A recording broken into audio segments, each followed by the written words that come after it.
Hello, how are you doing tonight? This is Bryant, and I will be reading you The Adventures of Pinocchio by C. Colletti, pseudonym of Carlo Lorenzini. Chapter 1. How it happened that Maestro Cherry, carpenter, found a piece of wood that wept and laughed like a child. Centuries ago lived a king, my little readers will say immediately. No, children, you are mistaken. Once upon a time, there was a piece of wood. It was not an expensive piece of wood. Far from it. Just a common block of firewood, one of those thick, solid logs that are put on the fire in winter to make cold rooms cozy and warm. I do not know how this really happened, yet the fact remains that one fine day this piece of wood found itself in the shop of an old carpenter. His real name was Maestro Antonio, but everyone called him Maestro Cherry, for the tip of his nose was so round and red and shiny that it looked like a ripe cherry.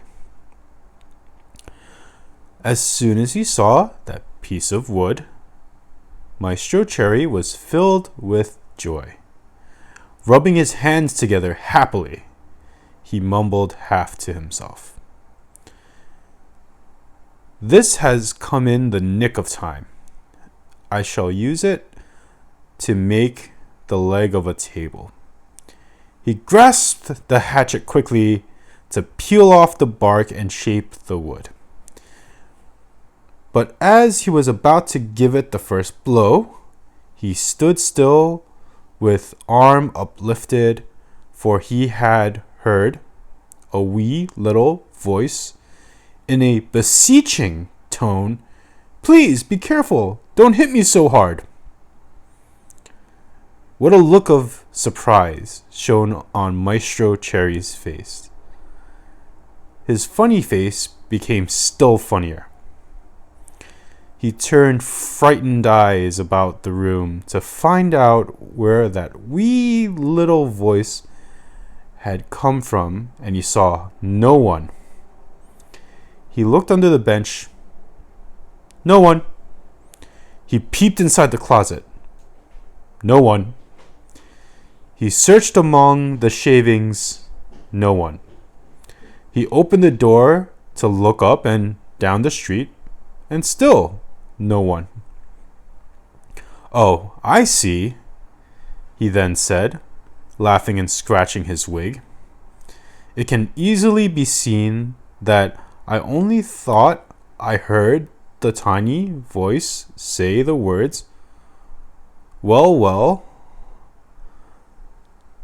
to work once more."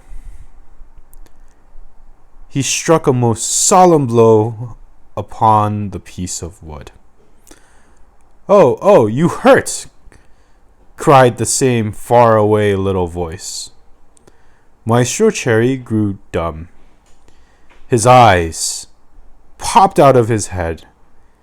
His mouth opened wide, and his tongue hung down on his chin. As soon as he regained the use of his senses, he said, trembling and stuttering from fright, "Where did that voice come from, when there is no one around?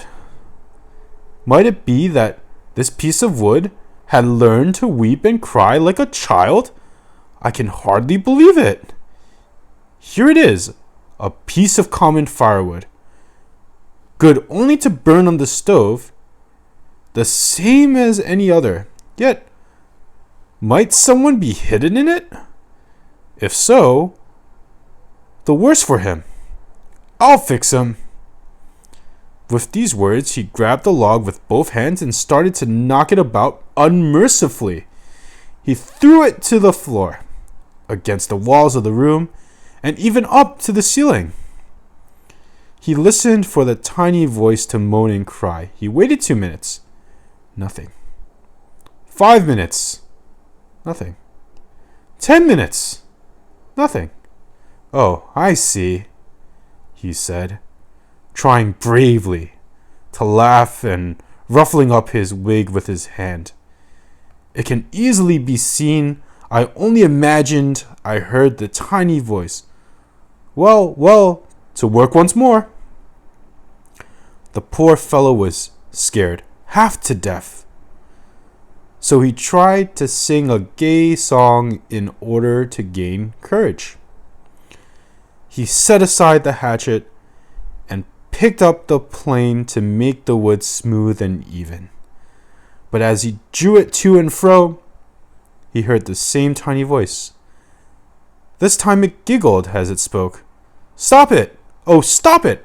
Ha ha ha! You tickled my stomach.